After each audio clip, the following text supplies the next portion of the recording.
Affairs. Welcome, John.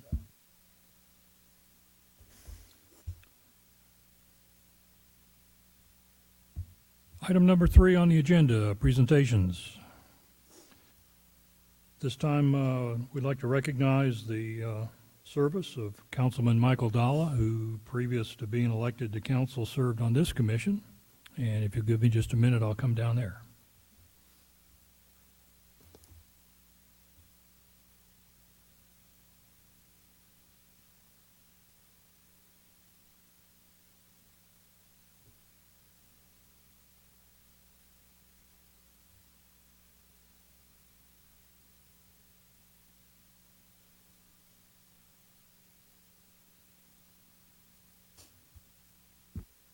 Almost there we go. There we go.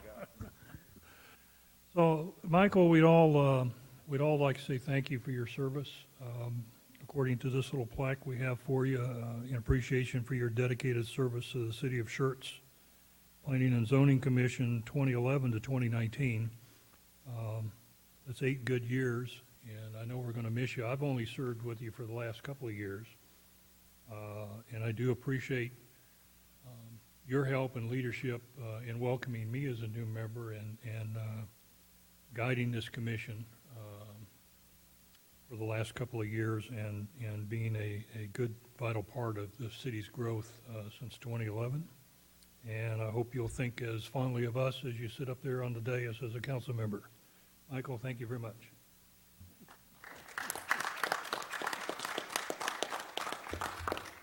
You have anything you want to say? Yeah. Okay. Thank you, everybody. I really appreciate that. It means a lot. Serving on planning and zoning was the first committee that I got to serve on after I got annexed into the city, partly because I was involved with the growth and leading to that annexation. And we've got a lot of growing to do. There's going to be a lot of things coming our way over the next couple of years. I really miss the friendships and the people I've gotten to know here, but I'm looking forward to my new role being on council. And certainly, I feel that planning and zoning is in good hands with Mr. Outlaw. I've known him for a long time, and he definitely is a good man for the job. And I'm looking forward to being your sounding board. And if you guys have any problems or concerns and you need to talk to somebody on council, please don't hesitate to reach out to me. Thank you. Thank you, Michael. Appreciate it.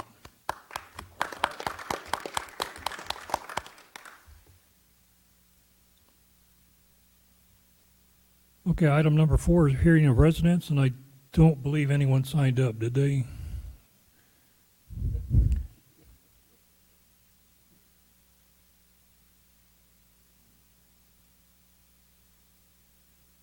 All right. Emily says no one signed up. Item number 5, the consent agenda consists of two items this evening. Item A, the minutes for the January 8th, 2020 regular meeting. And item B, PC 2016-018, EXT, consider and act upon a request for approval for a time extension for the final plat of the Homestead Unit 4 subdivision, consisting of approximately 17 acres generally located about 2,000 feet west of the intersection of IH-35 North and Schwab Road, Guadalupe County, Texas.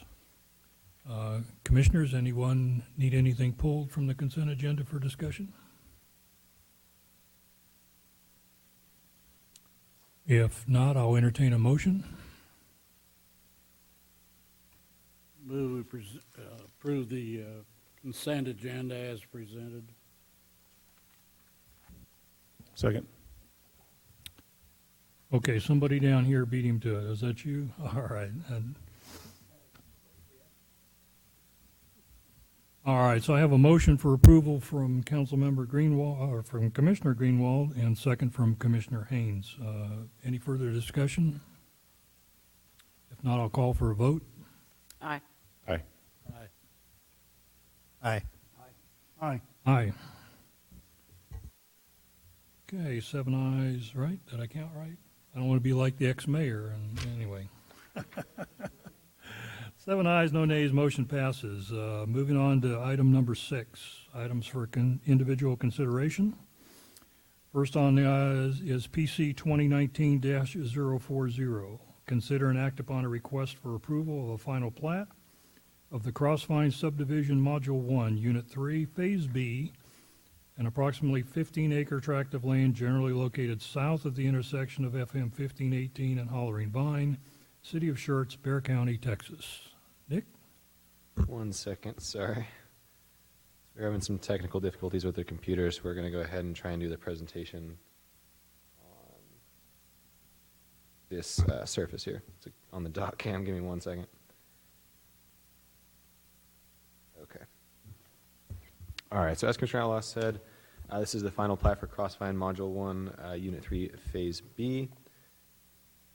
All right, so just for reference here, I can't. This is the subject property outlined in green.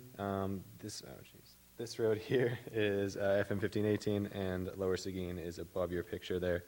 The applicant is proposing to final plat. This is about approximately 30 acres of land and establishing, hopefully you can see that, 40 single-family residential lots. So a final plat for Crossvine Module 1, Unit 3, Phase B was previously approved by you all, the Planning and Zoning Commission, in March of 2019.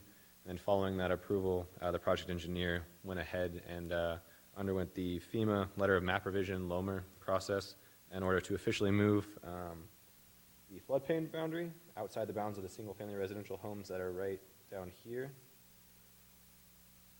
The Schertz Engineering Department reviewed the conditional Letter of Map Revision in early 2019, and it was agreeable to that, and then the corresponding LOMR was then approved by FEMA on September 23rd, 2019. And the effective date of the map revision was February 10th, 2020, so that was this last Monday. And besides that FEMA floodplain map revision, there have been no changes to the plat exhibit that was previously approved in March of last year. On the staff report, we offered a recommendation of conditional approval that the map revision was effective on February 10th, and it was effective on February 10th. And so now we can offer a recommendation of approval as submitted. All right, thank you. Commissioners, any questions?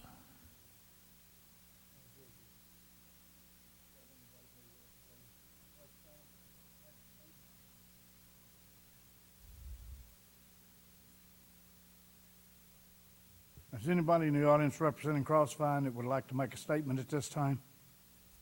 All right. Go ahead, Commissioners.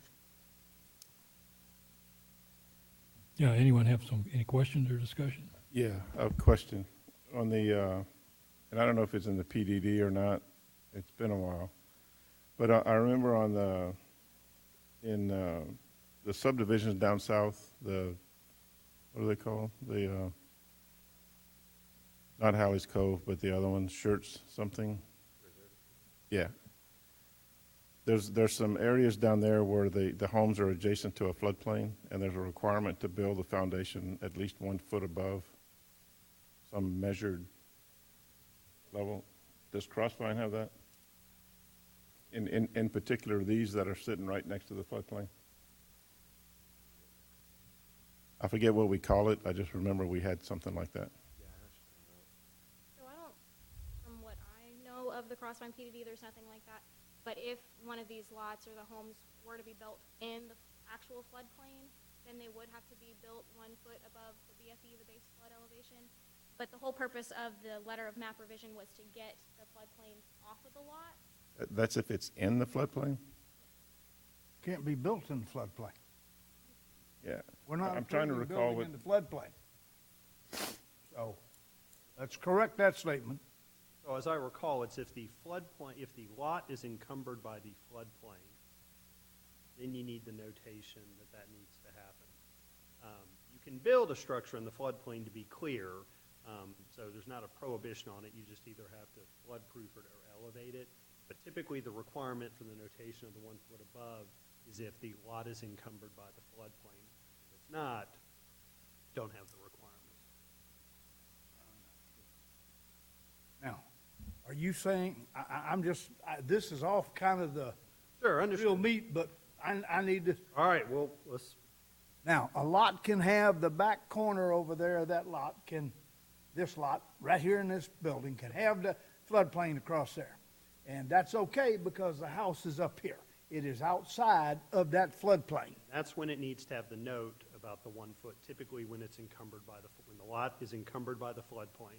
Okay, but if that floodplain is all the way from this corner to that corner to that corner,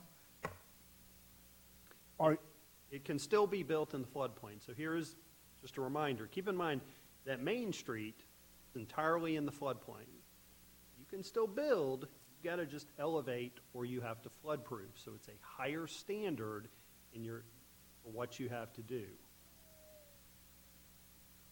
Yeah, think about down along the coast as you drive south of Galveston, you see all those houses sitting 10, 15 feet. That's because of the flooding issue down there. I don't think we have anything that high here, but that's typically, we had some issues down off of, in the Lone Oak subdivision where the house was down near the creek.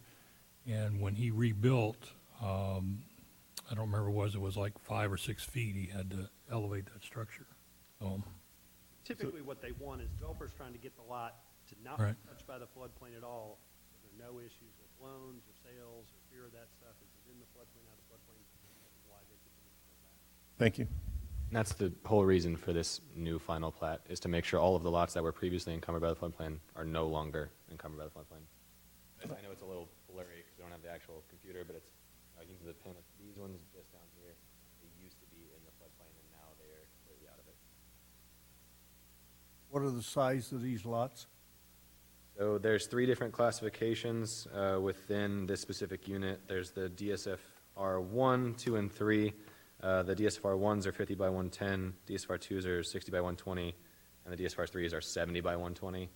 I'm not exactly specific. I can zoom in really quick.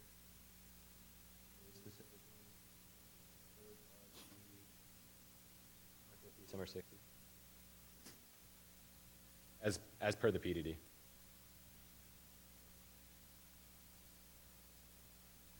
Anyone else? I would like to thank you because I didn't see what we were doing here. And now that you pointed it out, I see. So that little dotted line that runs along there, and now it says FEMA 100. So that's what's been moved. That's what's been revised with this Okay. final plat since the previously approved one from last So month. if I were to go back and look at the plat that was approved, that would be the only change was, That would be the only change. okay, thank you. Yeah, it was clear those lots were in the floodplain the last time we did this. Yeah, they knew that going in. Yeah, They it's weren't good, gonna good move construct by anything on it. Crossline. Get it over with. Any further discussion? Well, just another question. This is the property that's outside the ACOS. Yeah, it's outside the acres. Part of that property that's encumbered by ACOS is supposed to be ranchettes or larger properties. It's not within it. That's in the one on the southwest side. Yeah, you may recall that the larger Crossvine development was, part of it was encumbered by the ACUs. The part, Crossvine, as I understand, did not exercise their option portion that's in the ACUs. And as I understand it, that property owner has worked with the owner on conservation. We don't anticipate problems with what was initially in the PDD, in the ACUs, that was a half-acre ranch, that's actually being developed. And then the stuff in APC one was open space. This is outside. The ACUs. Yeah, this is Over here. FM 1518 right here. Mhm. The mouse for you. That's FM 1518. It's well outside. I just have a question. The conditions, staff recommended conditions, is that just based on the fact that this agenda was prepared prior to the Yes. effective date? Okay. Yes, so we had, since it was before the effective date, there's just a conditional approval. But now since that has passed and it has become effective, we can offer the condition of approval as submitted. Anyone else? If not, Chair will entertain a motion.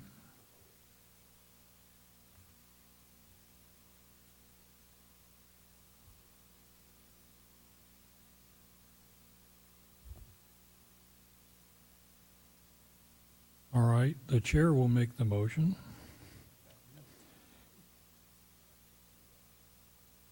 Mr. Chair, I have a motion to approve case PC 2019-040 as submitted. I have a motion by Commissioner Broad. Do I have a second? Second. Hey, Commissioner Bacon. Any further discussion? Call for the vote. Aye. Aye. Aye. Aye. Aye. Aye. 7 ayes, no nays, motion pass. Item 6B, PC 2019-034, consider an act upon a request for approval of preliminary plat of the Rhine Valley subdivision, Unit 5. Good evening, Commissioners. Am I missing something down there? Hang on a second. An approximately 15-acre tract consisting of 65 single-family residential lots generally located 660 feet east of the intersection of Alsatian Way and Mulhouse Drive, Bear County, Texas. Emily? Good evening. So to get your bearings, this is Corbett Middle School. This is Rhine Valley Unit 1, Unit 3A is over here, Unit 3B, and then Unit 5 is outlined in the green, which you can see. Lower Skeen Road is, to the south.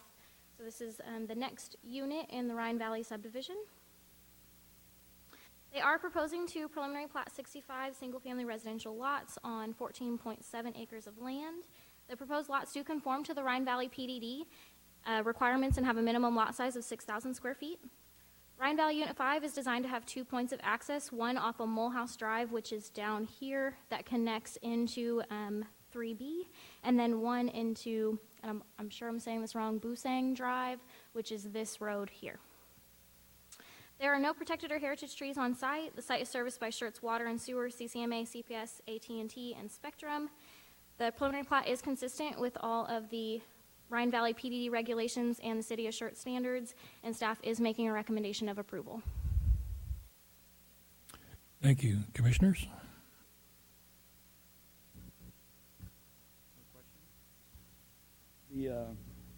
The dotted blue line, or the dashed blue line there on Ray Corbett Drive, extends up to the, looks like to the east, I believe, northeast. And it's saying that This here? Yeah, it's future text dot. Do we know anything about what's going to be connecting there to Ray Corbett Drive for future text dot? So I believe that's a master thoroughfare plan road on the City of Schertz master thoroughfare plan. I'm not aware of, the construction of that. I can tell you kind of this parcel here that's kind of under my finger. That is where the new Schertz water tower is going for South Schertz. So right-of-way dedication was done with the platting of that.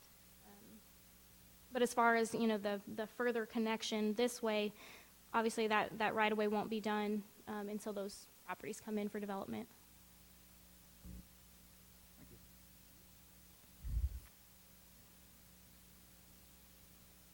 Anyone else?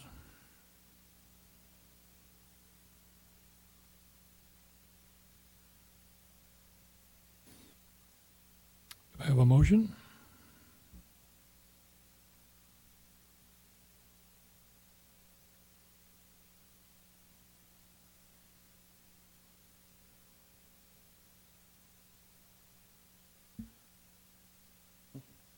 Mr. Chairman, I move that we approve case PC 2019-034 for Rhine Valley Subdivision Unit 5 as presented.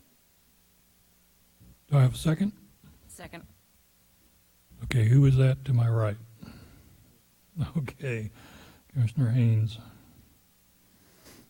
So I have a motion to approve PC 2019-034 from Commissioner Broad and a second from Commissioner Haynes. Any further discussion? Call for the vote. Aye. Aye. Aye. Aye. Aye. Aye. Aye. 7 ayes, no nays, motion carries. Item 7, requests and announcements. Request by commissioners to place items on future planning and zoning agenda. Commissioners?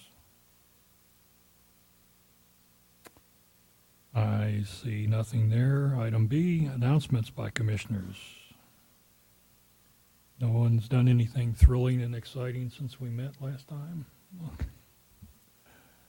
I did, if you remember, I mentioned they were having, Teeks was doing a leadership symposium up in San Marcos, and I managed to attend a day and a half of that, and it was very interesting. Heard from a lot of good speakers. While it was primarily aimed at the fire department people, there was a lot of good information there for anyone. And next year they're up in Frisco. They alternate back and forth. So in 2022 they'll be back in San Marcos. And if I happen to hear about it, I'll be sure and let you know.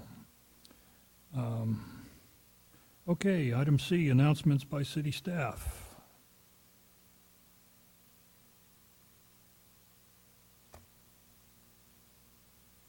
All right, the first one is a site plan application that we'd received after the last P&Z meeting. So for our new commission members, just a reminder, we give a brief presentation, but there's no questions. It's just staff basically explaining the site plans that we've received. So it is for Enterprise Industrial Park, building number 4, lot 6, block 1. It is an amending site plan. So at the bottom down here, this is Lookout Road. So basically this is that first lot in the Enterprise Industrial Park. So it was approved on January 31st. The amendment was to change some parking and to add some additional buildings, smaller storage buildings. The other staff announcement is I want to introduce Megan Harrison. She's our new planner. So if you get an email, from a Megan, you can put a face to the name. She is coming to us from the city of Marion. She has her degree from Texas State in urban planning, and we're super excited to have her on board.